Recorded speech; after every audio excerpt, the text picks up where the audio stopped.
दोस्तों नमस्कार, स्वागत है आपका अपने चैनल राजस्थान जीके 2.0 पे। और मेरा नाम है बलराम योगी। और जैसा कि आपको पता है, अपन चर्चा किसके बारे में कर रहे हैं? राजस्थान की ज्योग्राफी के बारे में। तो पिछली क्लास में मैंने आपको जो थार मरुस्थल है, इसमें वर्षा के पानी को संग्रहण करने की विधियां तथा इसके अलावा मैंने आपको बताया थार मरुस्थल का भौतिक दृष्टि से वर्गीकरण, किस प्रकार भौतिक दृष्टि से इस थार मरुस्थल को दो भागों में डिवाइड किया गया है। और आज के लिए अपना टॉपिक क्या है? थार मरुस्थल से संबंधित जो भी कोई मेन बात है उसके बारे में अपन चर्चा करेंगे। जो चीज अपन छोड़ चुके हैं उनके बारे में अपन चर्चा करेंगे, या इसकी मुख्य विशेषताएं कौन कौन सी है उसके बारे में अपन चर्चा करेंगे। फिर उसके पश्चात अपन नई क्लास किसके बारे में लेंगे? राजस्थान का सामान्य परिचय, जो अपना दूसरा चैप्टर होगा। ये था अपना पहला चैप्टर, राजस्थान के भौतिक प्रदेश। तो आज अपन थार मरुस्थल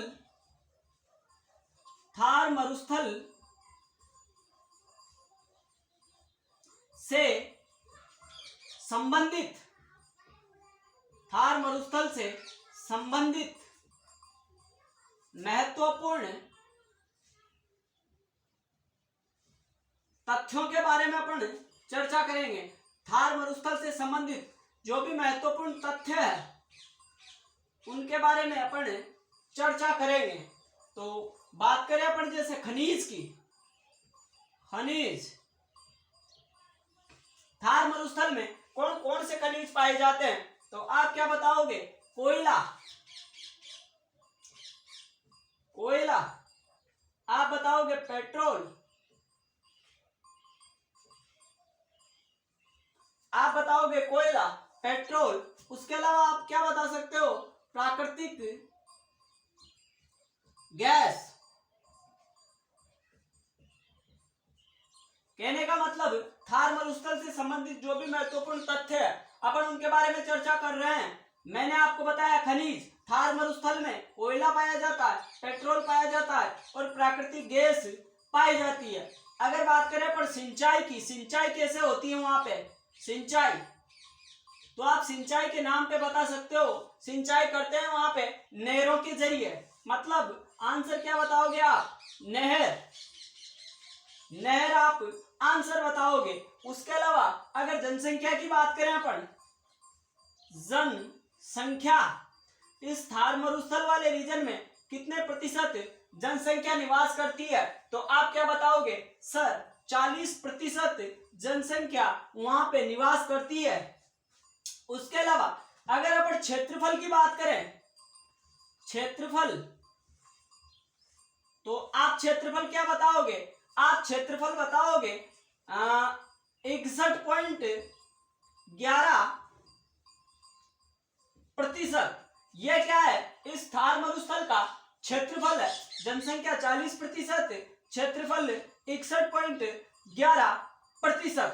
और बात करें अपन वर्षा की, बात अपन किसकी करें? वर्षा की।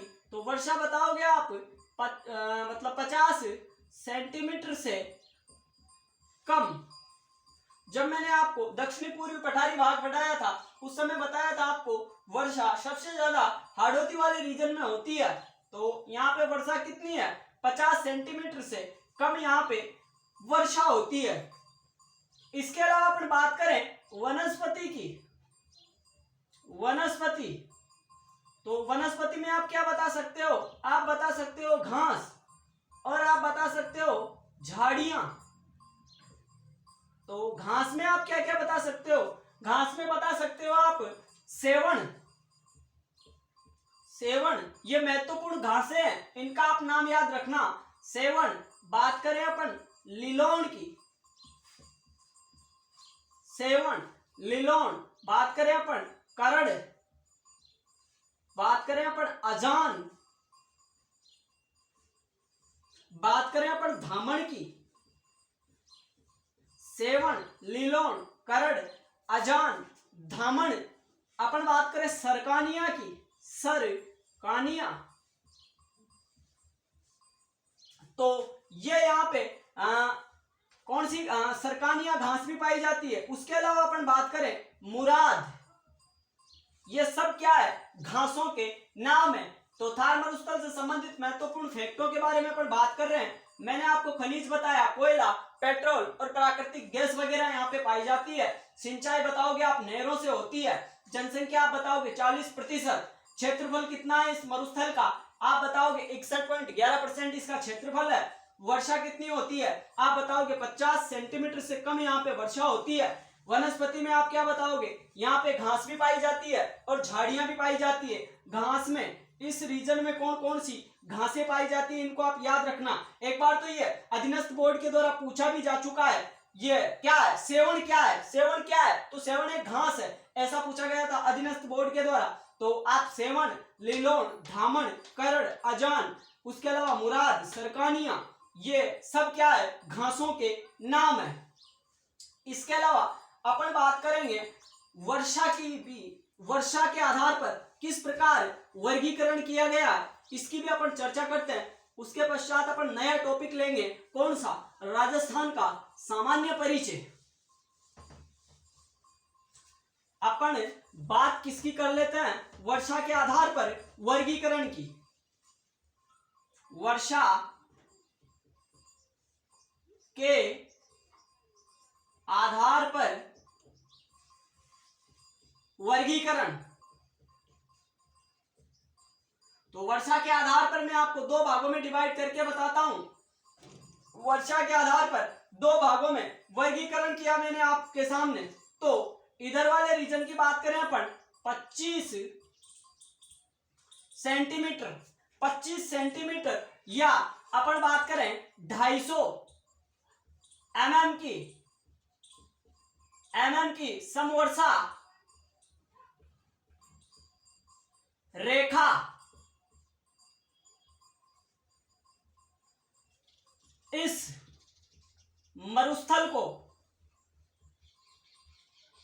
मतलब पश्चिम के मरुस्थल को दो भागों में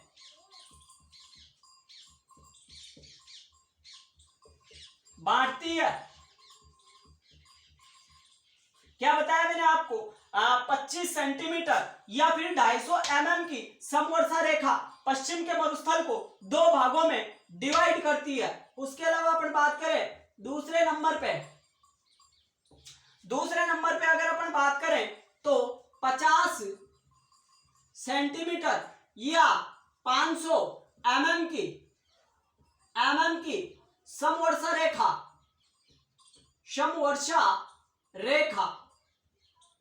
संपूर्ण राजस्थान को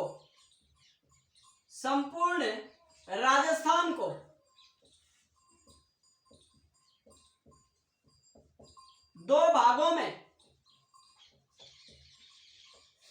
बांटती है। तो यह था अपना थार मरुस्थल। मैंने आपको बताया वर्षा के आधार पर वर्गीकरण, 25 सेंटीमीटर या 250 mm की समवर्षा रेखा, 250 mm की समवर्षा रेखा इस मरुस्थल वाले रीजन को दो भागों में बांटती है। फिर मैंने आपको बताया 50 सेंटीमीटर या 500 mm की समवर्षा रेखा संपूर्ण राजस्थान को कितने भागों में बांटती है, दो भागों में बांटती है। इसके पश्चात अपन चर्चा किसके बारे में करने वाले हैं, राजस्थान का सामान्य परिचय। चर्चा किसके बारे में करेंगे अपन, राजस्थान का